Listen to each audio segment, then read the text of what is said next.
ημών, τες πρεσβείες της Πανακλάντου Αγίας Αυτομητρός, δυνάμει του Τιμίου και Ζωοποιού Σταυρού, προστασίες των Τιμίων Ευρανίων δυνάμεων ασωμάτων, οικεσίες του Τιμίου ενδόξου προφήτου προλόμου και βαπτιστού Ιωάννου, των Αγίων ενδόξων και πανευθύμων Αποστόλων, των Οσίων και Θεοφόρων Πατέρων ημών, των Αγίων ενδόξων και καλλινίκων μαρτύρων, του Εναγής Σταυρόσιμων Βασιλείου Αρχιεπισκόπου Κεσαρίας, ουρανοφάνδωρος του Μεγάλου, του Οσίου και Θεοφόρου Πατρός ημών Σάββα του εν Καλύμνο, Παϊσίου του Αγιορείτου, Πορφυρίου του Καψοκαλυμνίτου, του Αγίου ενδόξου Μεγαλομάρτυρος Δημητρίου του Μυροβλήτου και Θαυματουργού και των Θαυματουργών Αναργύρων Κοσμά και Δαμιανού και Ιαμαντικού Παντελεήμονος, των Αγίων και Δικαίων Θεοπατώρων Ιωακήμ και Άνης, των Αγίων ενδόξων Μαρτύρων Αγαπίου και των συναυτών Μανουήλ, του Εξφακίου Κρήτης, Νεομάρτυρος, όν τη μνήμην επιτελούμεν, και πάντων των Αγίων ελεήσε και σώσε ημάς, ως αγαθός φιλάνθρωπος και ελεήμων Θεός.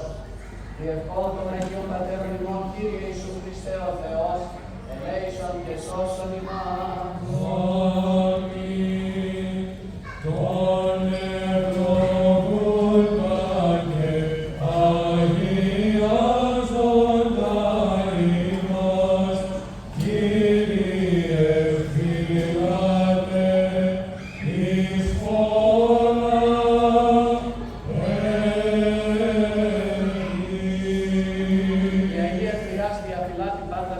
Χριστός Ανέστη, καλή εβδομάδα αδελφοί, καθίστε. Την Παρασκευή το πρωί έχω τεθεί λειτουργία προηγιασμένη και να σας πω ένα ευχάριστο νέο. Η Κυριακή των Βαΐων, ο Θεοφιλέστατος Επίσκοπος μας θα είναι μαζί μας. Η Κυριακή των Βαΐων. Αφήστε τα εδώ τα απόλυτα, αφήστε τα εδώ, στο τέλος μετά την ομιλία.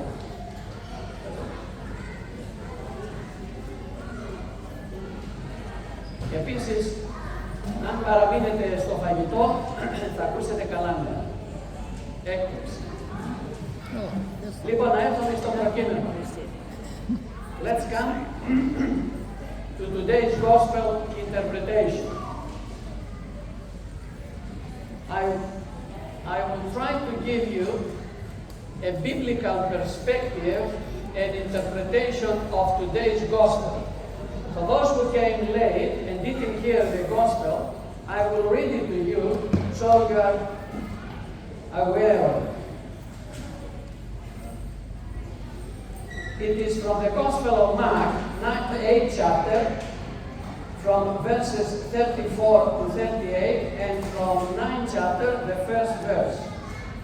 The Lord said, if any man would come after me, let him deny himself and take up his cross and follow me. For whoever would save himself will perish, and whoever will perish for my sake and the gospel's will save himself. For what does it profit a man to gain the whole world but perishes himself? For what can a man give in exchange for himself? For whoever is ashamed of me and of my words in this adulterous and sinful generation, of him will the Son of Man also be ashamed when he comes in the glory of his Father with the holy angels. And he said to them, truly I say to you, there are some standing here who will not taste death before they see that the reign of God has come with power. If we isolate this pericope from the general content, we can come in different messages, not these messages that Christ wanted to convey to his disciples and the people. That's why it is wrong to isolate verses or pericopes from the general concept of what happened and draw our own conclusions.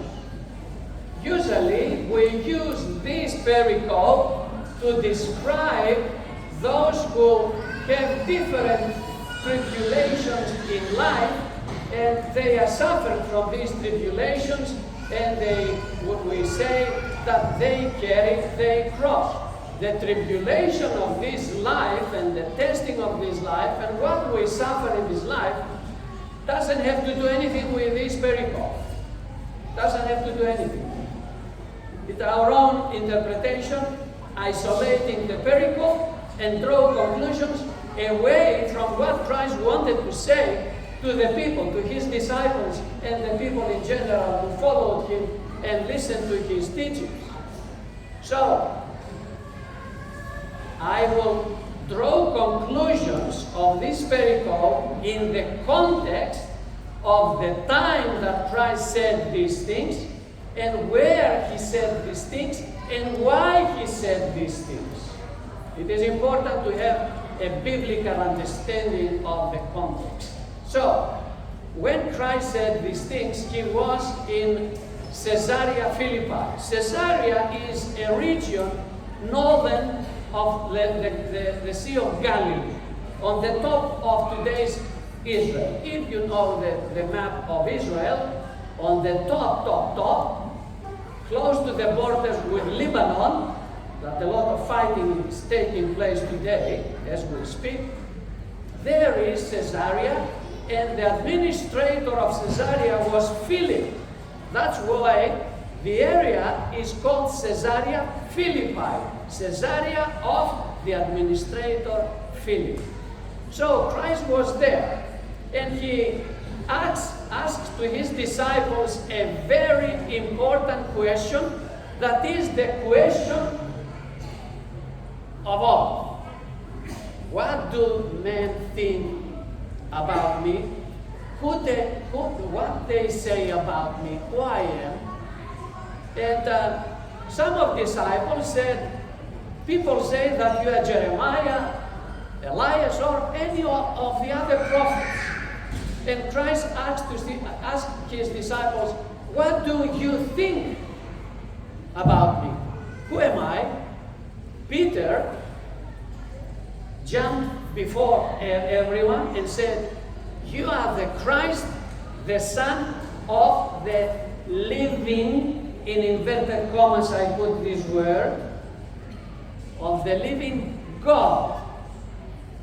Εσύ είσαι ο Χριστός, ο Μεσσίας, ο Υιός του Θεού, του ζώντος, του ζωντανού. Μπορούμε να υποθέσουμε ότι ο Θεός είναι νεκρός? Τι σημαίνει η λέξη ζωντανός? What does the word living God mean? Can we ever presume or suppose or think or hypothesize that God is a dead God? If he is a dead God, he is a useless God. We don't need to believe in dead gods. There, the meaning of the word zondos, or living, literally translated from the Greek, it means the true God, because contrary to the true God, there were false gods. So Peter exclaims and says that to Christ, you are the Son of the living God. You are the Messiah that we expected, the Son of the true God. And Jesus replies to Peter and says, what you have said now, Peter, didn't come from your own cleverness, but my Father in heaven enlightened you, and you said this about me. So, the statement that the Christ is the Son of the true God is a revelation from God. It's not something human, of human cleverness, a confession of human cleverness and understanding. It's a revelation of God. The mysteries of heaven are revealed to us. They are not discovered by us. Do we understand this? Δεν ανακαλύπτουμε εμείς τα μυστήρια του Θεού, αλλά τα μυστήρια του Θεού αποκαλύπτονται σε μας από τον ίδιο το Θεό. Και ο ίδιος ο Πατέρας αποκαλύπτει την φύση του δικού του παιδιού, του δικού του Υιού. Ότι είναι ο Υιός του Θεού, φυσικό παιδί του Θεού, του αληθινού. Δεν πέρασαν, 5 minutes didn't pass from that confession of Peter that Christ says to his disciples, we are going to go to Jerusalem and the Son of Man will be arrested sentenced to death, die on the cross, and the third day he will rise from the dead. That was the third time, chronically, that Christ revealed about his passion, and that was done, that was said on the third year, just few days before his passion, before he goes to Jerusalem. Following this event, from Caesarea Philippi, with his disciples and a lot of people who followed him, he comes southwest, and goes to Mount Tabor, where he is transfigured before the three of his disciples. So, we celebrate this transfiguration on the 6th of August. Remember the day?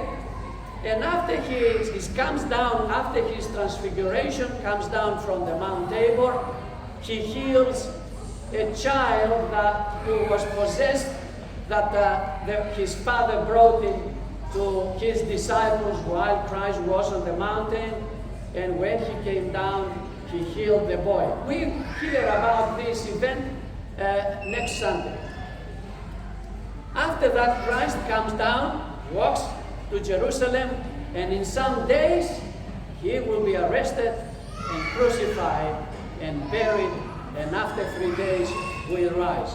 Do you see the sequence of the events?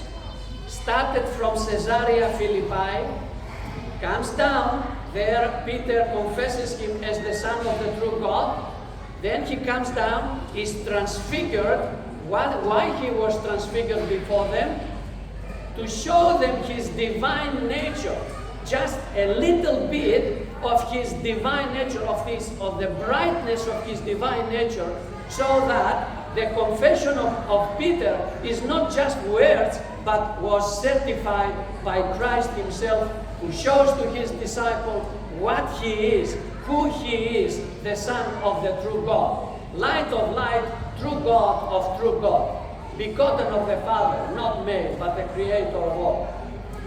And then after that, he comes down to Jerusalem, and he goes to the temple. A lot of things happen in the temple. We will hear all this during the Gospel readings of the Holy Week, which will culminate to his arrest, crucifixion in Golgotha, and then his entombment and rise from the dead, resurrection from the dead. Now, as he was saying this and preparing his disciples of what he is going to suffer, when Peter heard that he is going to go to Jerusalem and be arrested and crucified and be killed, he took Christ aside a little further from the other disciples, and he started rebuking his teacher. And he was saying to him, "What are you saying? Is that okay with you? Everything okay with you? You're going to Jerusalem, be crucified, be killed, and what about us? What about us? If you are gone, what about us? Is it for vain we left our houses, our wives, our children, our work, our boats, our fishing?" They were fishermen. "And what will happen to us? Don't go to Jerusalem. Stay here. Don't go to be killed." Christ said to him, "Go from me, objectionist. You are not thinking godly, but you are thinking humanly, as a human who wants to save his life. You are not ready to suffer for me. But if you want to suffer from me, certain things have to be applied." What are these? This is the words that Christ said to today's gospel pericope that we read. Do you see the sequence of events that everything ties up with itself and proceeds further? He said,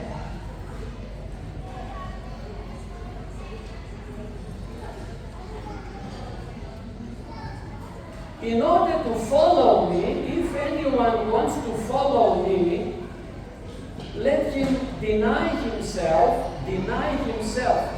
How we deny ourselves. How this would apply to the disciples and through the disciples to all Christians. To explain this, I will say that if those who want to live a Christian life, they have to think it very, very, very seriously. Because following Christ is not an easy thing. Christ said to the disciples, since they have persecuted me, they will persecute you. Since they heard of my words, they will hear your words. So, those who follow Christ, want to follow Christ, they should expect, and not an easy life, they should expect a persecution.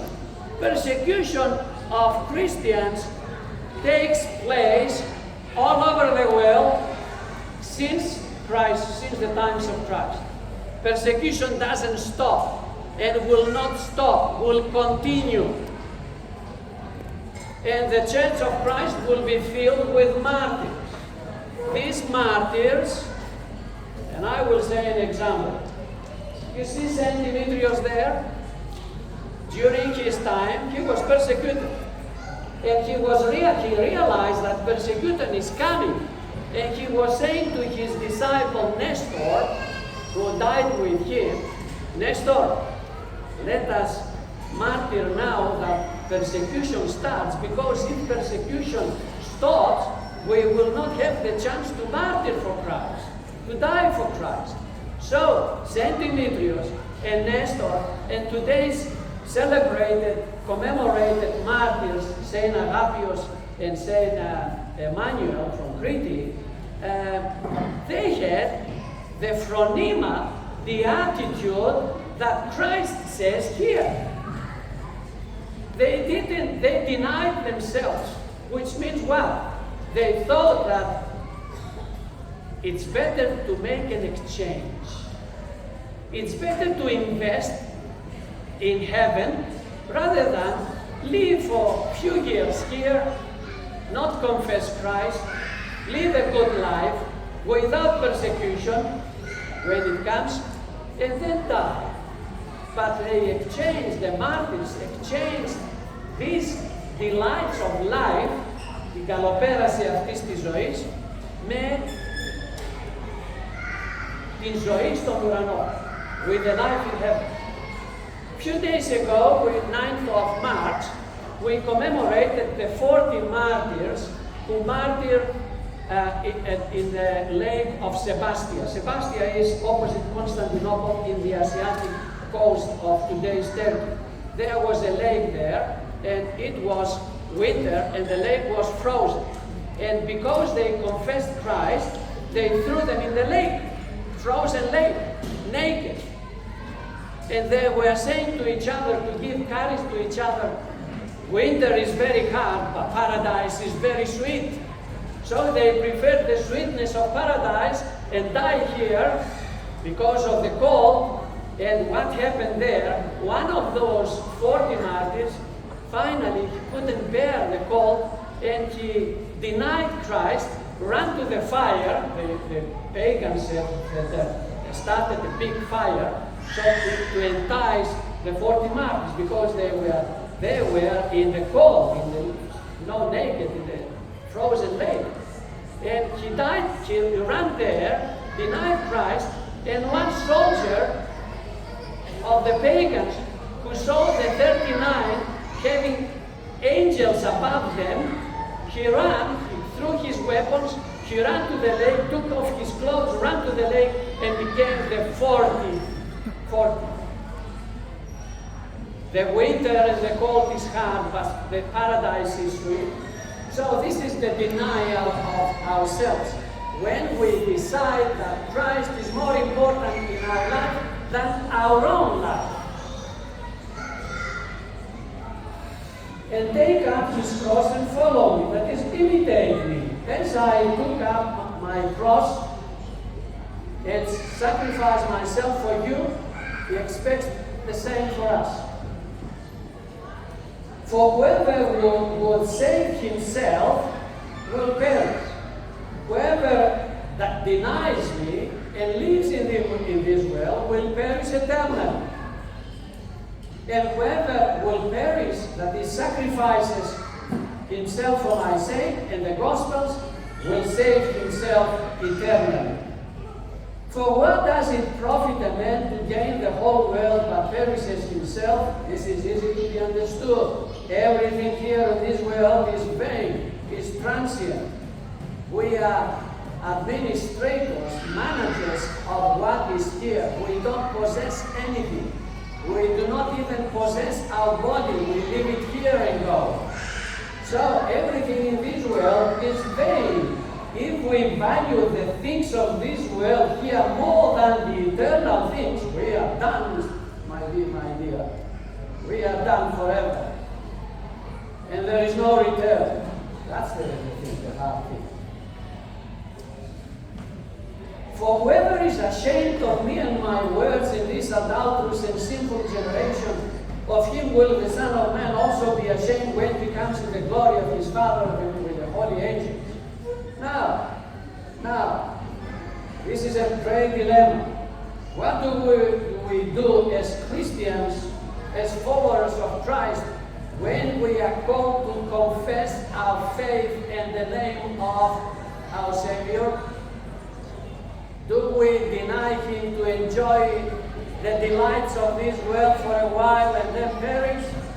Or we confess the name of the Savior of the world and be with Him eternally in His glorious reign? If we deny Him, He will deny us. If we confess Him, He will give a good proof about our faith in Him before His Father and the holy angels.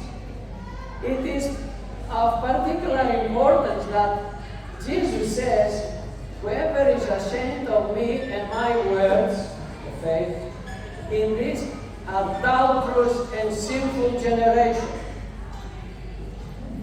Why He called the generation, His present generation, adulterous and sinful?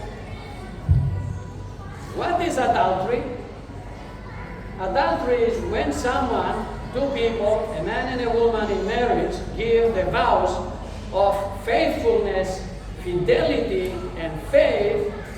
One breaks the bond and looks around and flirts with someone else. This is adultery. Okay? There is physical adultery, but there is spiritual adultery as well. We have to be very careful of both and don't deal with them away from us. Christians don't do these things. And sinful generation. He called his generation adulterous and sinful because the Jews had a marriage promise with God, with their God. And many times they broke this promise of marriage and they worship other things, other false gods. False gods. Now, can you join together the confession of Peter with the generation, the adulterous generation? These are two connected. Jesus didn't say accidentally adulterous generation, because with the confession of Peter that he is the Son of the true God, was saying to the people, don't leave your faith to true God and go to false gods. Worship false gods.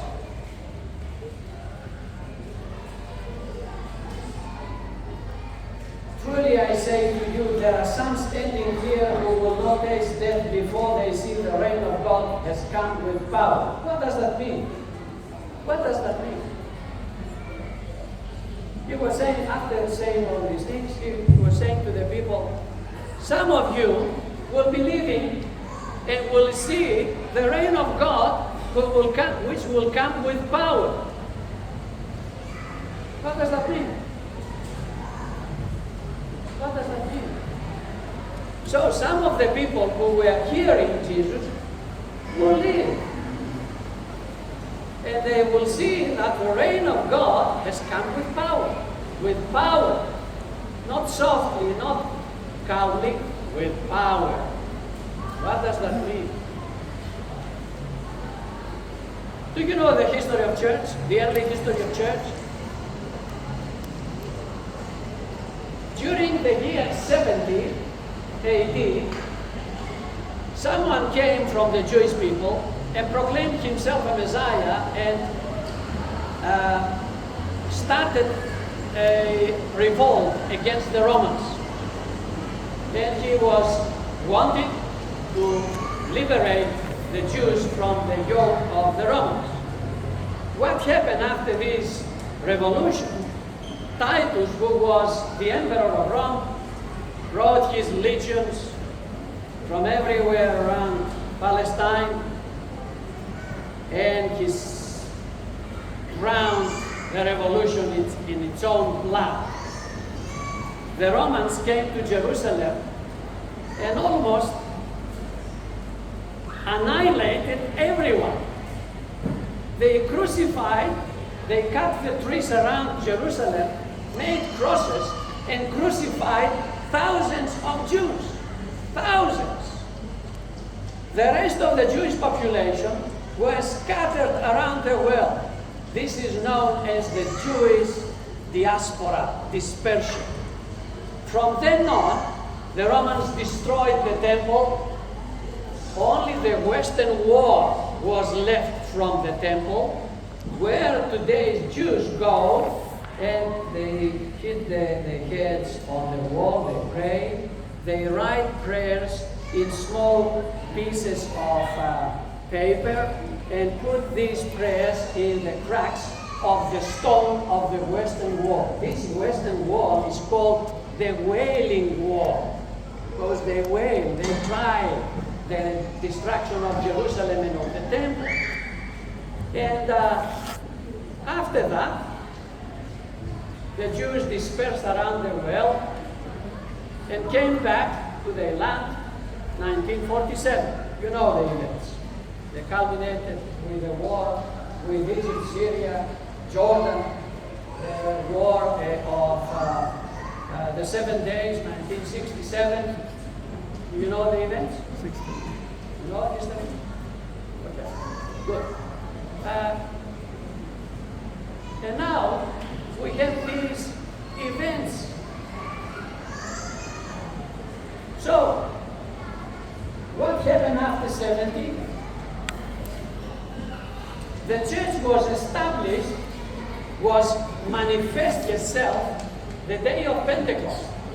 After the day of Pentecost and the destruction of Jerusalem, the church makes her manifestation boldly and starts spreading and spreading and spreading to all the lands around the Mediterranean Sea. Not only there around the Mediterranean Sea, North Africa, Ethiopia. St. Thomas went to India and preached the gospel there and marked it there. St. Mark in Egypt and the other apostles went abroad and preached the gospel. Today, by the way, in the synaxarion of the day, we heard one name, Aristobulus, who was the brother of Saint Barnabas. The Cypriots know Saint Barnabas because there is one church of Saint Barnabas in Cyprus, very ancient church. He was his brother, and he was the Bishop of Britain, the British Islands, England, up there. Can you imagine how far the apostles went and preached the gospel? And the whole Europe, North Africa, Africa, Asia, up to India, became Christians. So the church made her appearance with power. This is what Christ says. And there were some of the people who heard him still living when they saw the church spreading everywhere through the preaching of the apostles.